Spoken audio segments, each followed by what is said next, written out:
morning, or depending on when you're watching this, good afternoon, good evening, or good night. My name is Ross, and as always told, out of Voice of Radio. So today, we need to take a look at a Cinderace card. Not the first Cinderace card that was ever shown off, but the first one we're taking a look at on this channel.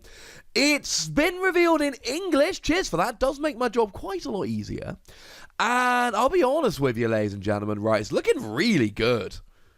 Cinderace, it seems to be being pushed more than the other first partner Pokemon from Sword and Shield. And I'm kind of liking some of the cards that we're getting for Cinderace. This one looks good.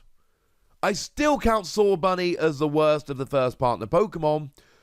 Cinderace is growing on me. Now, 170 HP is pretty high. It's the same as Rillaboom and a little bit more than Inteleon, so, you know, that's kind of cool.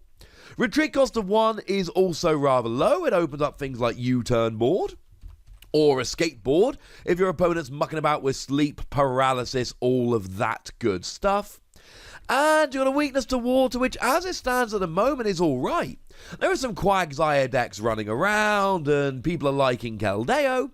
But then again, neither of these decks are hugely popular, although Keldeo does see quite a bit of play in ADP decks, which to be fair are becoming exceedingly popular. But then again, Keldeo's good because it blocks EXs and GXs, and by the time Sword and Shield cards are legal for tournament play, we're all going to be playing Pokemon V anyway.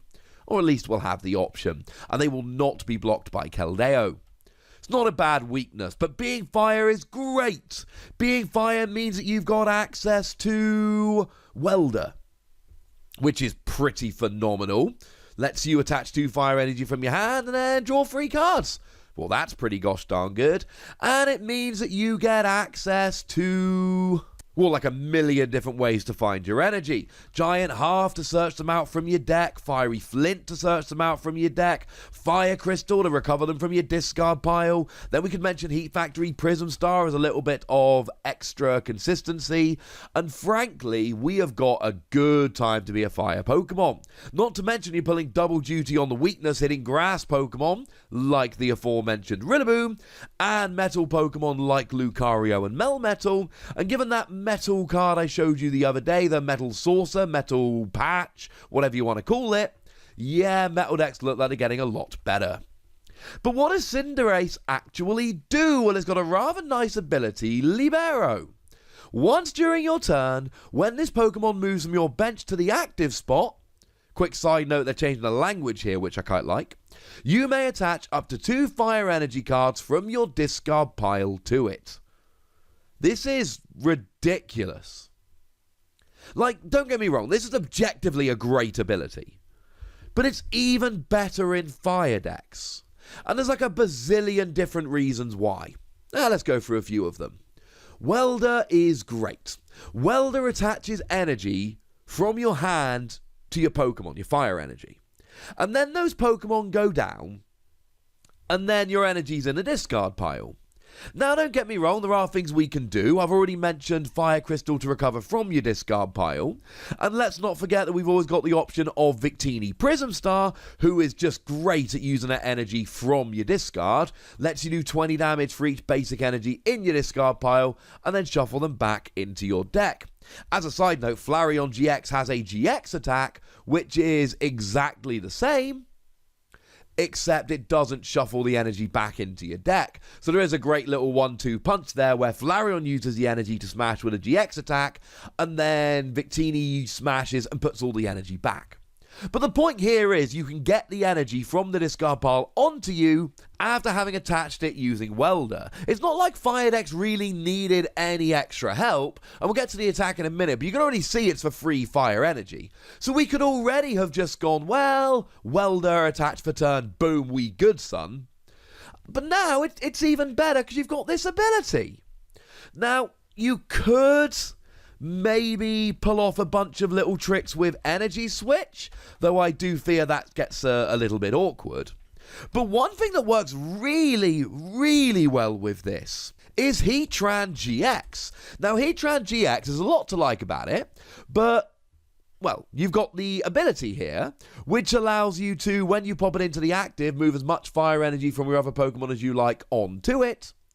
And then we've got a GX attack that for a minimum 1 fire energy does 50 damage for each fire energy attached to Heatran GX. So essentially what you can do here, and it is a little bit awkward, I will grant you that. But when you move Cinderace into the active, you pop 2 energy on there, and then you move Heatran into the active, and you just move those 2 energy over again. It's kind of wonderful. Again, you got a double switch there, but there's plenty of cards around there that will do that. It's really fun. It could, in theory, be a way to stash energy to then Lost Zone with Blacephalon, but I do think at that stage we're getting into silly territory, given that Blacephalon really just wants to use Naganadel, and just doesn't have room for a stage 2. My point is, you can either use it to get Cinderace up and rolling nice and quickly, or you can use it to get energy on to do something else with. And then we get to the attack. 2 fire, 1 colorless energy, 190 damage. Discard 2 energy from this Pokemon. Well, alright. I'm not terribly upset about the discarding 2 energy, because I've just attached 2 energy. It kind of almost turns it into 190 for a single energy. Because as long as you've got 2 energy in the discard, you attach to 2 energy and then immediately discard them. So you're essentially, as long as you get 1 energy on there, you're doing 190. Now, it's not strictly true. You might not have any energy in the discard pile to attach. And similarly, not in, well, slacking. But really in Expanded, we've got good options for ability lock. So something like a Garbodor, for instance, would turn off this ability. So if your ability's turned off or you don't have any energy in the discard, then yes, I grant you, this is not a single energy attack, but outside of that, it's basically a single energy attack. It's so much fun, ladies and gentlemen. And 190 damage is good. Now, we can basically look at categories here, right? Non-GXs are going down. Stage 2s like Inteleon going down. Weakness or not, you're getting non-GXs. Like, there'll be the odd one like any Wailord or any other Wailord that won't go down. But, you know, outside of that, you should be all right. But then you get your basic GXs as well. So, something like the aforementioned Blacephalon, something slightly bulkier like an Ultra Necrozma, all going down, you're good. The issue here comes with when you're trying to get a KO on a stage 1 GX. So something like the aforementioned Naganadel, you're actually going to be 20 damage short, and that's, well, that's a little bit awkward, unfortunately. You're going to be a little bit short. As you get up into Pokemon V, it really is a mixed bag. So some of the smaller, weaker Pokemon V, something like Meowth V, for instance, or Indeedee V, you will get them, Indeedee you will. But if you start looking at bulkier ones like Regirock or Stonjourner, then you're going to be just that little bit short. Regirock's got 220, Stonjourner's got 220, so unfortunately you're not actually going to be getting them. And then if you get up to VMAXs like Snorlax VMAX, yeah, you're miles away.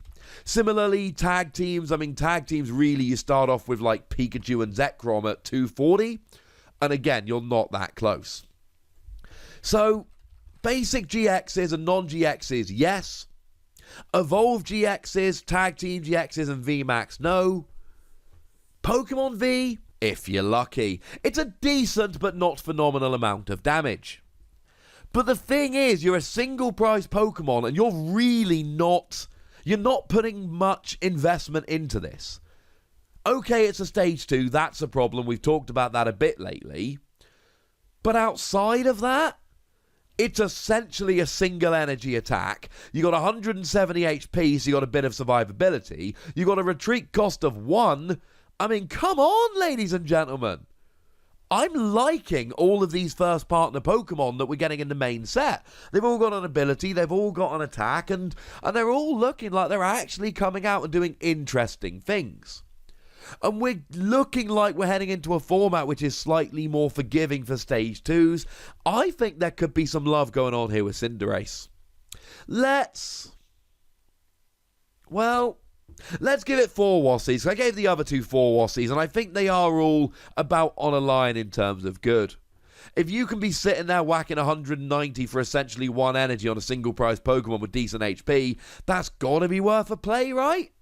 I don't know, you tell me. Let me know what you think about this. Let me know in the comment section. Go nuts, be nice. And then make sure you like this video, subscribe to this channel, follow me on Twitter at @TheWassie, and Twitch for some live action at twitch.tv/PTCGRadio. If you want to support the channel, get some bonus podcasts and all that good stuff, head on over to patreon.com/PTCGRadio, where you can do exactly that. And please do make sure you're checking out youtube.com/WassiePlays, where we talk about a whole bunch of games that don't have any Pokemon in. But by far the most important thing, as always, look after yourselves till next time, would ya? Thank you very much for watching. My name's Ross, and you've been watching PTCG Radio.